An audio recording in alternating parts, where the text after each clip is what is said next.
Hello case മൗനരാഗത്തിൻ്റെ പുതിയ episode റിവ്യൂയിലേക്ക് സ്വാഗതം. അങ്ങനെ കിരൺ കല്യാണിനെ ആശ്വസിപ്പിക്കുകയാണ് കേട്ടോ.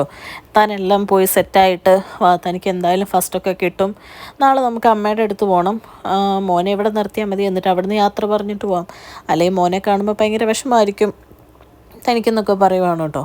അത് കഴിയുമ്പോഴത്തേക്കും കിരൺ കല്യാണിയോട് പറയുന്നുണ്ട്, മോന് കൂട്ടായിട്ട് ഒരാളും കൂടെ വരേണ്ട സമയമായെന്ന് പറയുമ്പോൾ കല്യാണി പറയുകയാണ് കുറച്ചുകൂടെ കഴിഞ്ഞു പോരെ എന്ന് ചോദിക്കുമ്പോൾ പറയാണ് അത് വേണ്ട, ഒരുപാട് പ്രായമായി കഴിയുമ്പോൾ ഒരാളും കൂടെ വന്നു കഴിഞ്ഞാൽ അതിവന് വിഷമമാവും മാനസികമായിട്ട്, ഇപ്പോഴാണ് നല്ല സമയം എന്നൊക്കെ പറയുവാണ് കേട്ടോ. അപ്പോഴത്തേക്കും കല്യാണി പറയാം ശരിയാ. എന്നിട്ട് കിരൺ പറയുവാണ് നാളെ എന്തായാലും നമുക്ക് അമ്മയുടെ അവിടെ പോകണം, എന്നിട്ട് അവിടെ നിന്ന് യാത്ര പറഞ്ഞിട്ട് നമുക്ക് ഇറങ്ങാം, അതാവുമ്പോഴത്തേക്കും തനിക്കും ഒത്തിരി വിഷമമൊന്നും വരുകയില്ല, ഇവിടെ ആകുമ്പോൾ എല്ലാവരുടെ അടുത്തുനിന്ന് പെട്ടെന്ന് പോകുമ്പോൾ ബുദ്ധിമുട്ടായിരിക്കും എന്നൊക്കെ പറഞ്ഞ് അവരോരോ കാര്യങ്ങൾ സംസാരിച്ചിരിക്കുകയാണ് കേട്ടോ. പിന്നെ കാണിക്കുന്ന രാഹുലിനെയാണ്. രാഹുൽ ഇങ്ങനെ ചിന്തിക്കുക, ഒരുത്തനെ കൊല്ലാമെന്നും പറഞ്ഞിരിക്കാൻ തുടങ്ങിയിട്ട് കുറേ കാലമായി, കാര്യം പെങ്ങളാണെങ്കിലും അവിടം വരെ പോയി ഒന്ന് അന്വേഷിച്ചില്ലെങ്കിൽ ശരിയാവുകയില്ല എന്ന് പറഞ്ഞ് രൂപയുടെ വീട്ടിൽ ചെല്ലുവാണ് കേട്ടോ. രൂപയ്ക്ക് രാഹുലിനെ കാണുമ്പോഴേ മനസ്സിൽ ദേഷ്യമൊക്കെ വരുന്നുണ്ട്. എന്നിട്ട് പറയും ഏട്ടാ വാ കയറിയിരിക്കുന്നൊക്കെ പറയുവാണ് കേട്ടോ. എന്നിട്ട് രൂപയോട് ചോദിക്കുവാണ് എന്താ ഈ CS-നെ കൊല്ലുന്ന കാര്യം എന്ന് ചോദിക്കുമ്പോഴത്തേക്കും രൂപ പറയുക പെട്ടെന്ന് അങ്ങനെ തട്ടാൻ പറ്റത്തില്ലല്ലോ ഏട്ടാ, കാരണം മക്കൾക്കാണേലും എൻ്റെ മാറ്റത്തിൽ പെട്ടെന്നുള്ള ഈ മാറ്റത്തിൽ സംശയമുണ്ട്, പ്രത്യേകിച്ച് കാര്യമൊന്നും ഇല്ലാതെ അയാളെ ഉൾക്കൊണ്ടു എന്ന് പറയുമ്പോൾ തന്നെ സംശയം വരുമല്ലോ, അപ്പോൾ ഇപ്പം തന്നെ കൊന്നു കഴിഞ്ഞാൽ അതെന്തായാലും കൂടുതൽ സംശയം ആവത്തേ ഉള്ളൂ എന്ന് പറയുകയാണ്.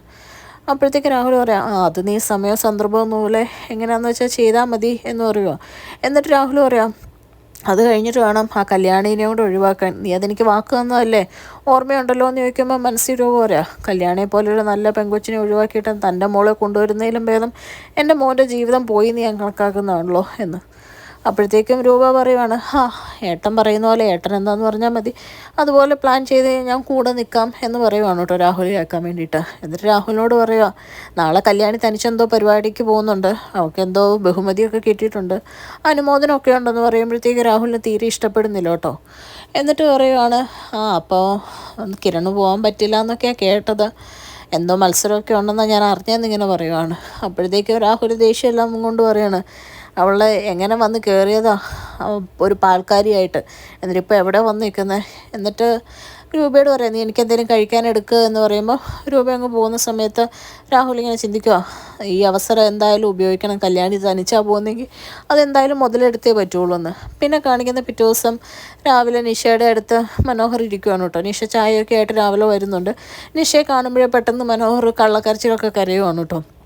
അപ്പോഴത്തേക്കും നിഷയോട് വന്നിട്ട് ചോദിക്കുന്നുണ്ട് എന്താ റോഹിയേട്ടാ എന്ത് പറ്റിയെന്ന് ചോദിക്കുമ്പോഴത്തേക്കും പറയുന്നുണ്ട് അമ്മാവും മരിച്ചതിൻ്റെ വിഷമത്തിൽ തന്നെ മോളൂ ഞാനിപ്പോഴും, പിന്നെ മോൾക്ക് വിഷമാവണ്ടല്ലോ എന്ന് ഓർത്തിട്ടാണ്, ഇനിയിപ്പോൾ എന്തായാലും വീട്ടുകാരൊക്കെ ഒന്ന് കാണാൻ പോകണം എന്നിങ്ങനെ പറയുമ്പോഴത്തേക്കും നിഷ പറയും ഞാനും വരട്ടെ എന്ന് ചോദിക്കുമ്പോഴത്തേക്കും മനോഹർ പറയാം അതിന് നമ്മുടെ കല്യാണം കഴിഞ്ഞ കാര്യം നമ്മൾ ആരോടും പറഞ്ഞിട്ടില്ലല്ലോ, അങ്ങനെ ഇപ്പോൾ അമ്മാവൻ മരിച്ചപ്പോൾ ഞാൻ കല്യാണം കഴിച്ചെങ്കിൽ അതിൻ്റെ സ്വാർത്ഥമായിട്ടല്ലേ എല്ലാവരും കാണുള്ളൂ, ഇന്നും കൂടെ നമുക്ക് പുറത്ത് കറങ്ങാൻ പോവാം, എന്നിട്ട് നാളെ ഞാൻ മോളുവിനെ വീട്ടിൽ കൊണ്ടാക്കിയിട്ട് വീട്ടിലൊക്കെ ഒന്ന് പോവും, അമ്മാവന് കുറേ ചടങ്ങുകളൊക്കെ ഉണ്ട് എന്ന് പറയുവാണ്.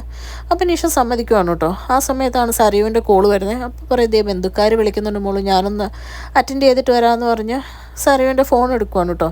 മീറ്റിംഗ് ആയിപ്പോയി മോള് തിരക്കായി, എൻ്റെ കുഞ്ഞ് അനങ്ങുന്നുണ്ടോ എന്നൊക്കെ ഇങ്ങനെ സരയുവിന് സോപ്പിടാൻ വേണ്ടി ഓരോന്ന് ചോദിക്കുവാണ് കേട്ടോ. അപ്പോഴത്തേക്ക് സരയു പറയുന്നുണ്ട് ഉണ്ട് മനുവേട്ട എപ്പോഴും ഭയങ്കര അനക്കവും ചവിട്ടും ഒക്കെയാണ്, എന്നിട്ട് പറയാം മനുവേട്ട ഇടയ്ക്ക് ഫ്രീ ആകുമ്പോൾ വിളിക്കണം കേട്ടോ എന്ന് പറയും. മനോഹർ പറയും അത് ഞാനങ്ങ് വിളിച്ചോളാം മോളൂ എന്നൊക്കെ പറഞ്ഞ് ഫോൺ വെക്കുവാണ്.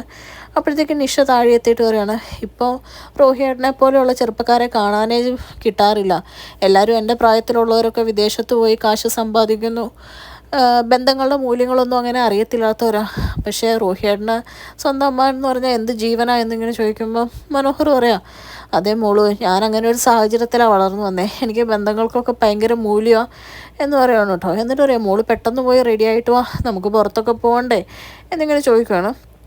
അപ്പോഴത്തേക്ക് നിഷ പറയാം ഞാൻ പെട്ടെന്ന് റെഡി ആയിട്ട് വരാം. അങ്ങനെ ഇനി എന്താ അടുത്ത പ്ലാനെന്ന് ആലോചിച്ച് നിൽക്കുന്ന മനോഹറിനെ കാണിച്ചുകൊണ്ടാണ് ഇന്നത്തെ എപ്പിസോഡ് അവസാനിക്കുന്നത്. ചാനൽ ഇഷ്ടപ്പെട്ട് കഴിഞ്ഞാൽ ലൈക്ക് ചെയ്യാനും സബ്സ്ക്രൈബ് ചെയ്യാനും കമൻറ്റ് ചെയ്യാനും മറക്കരുത്. Thank you.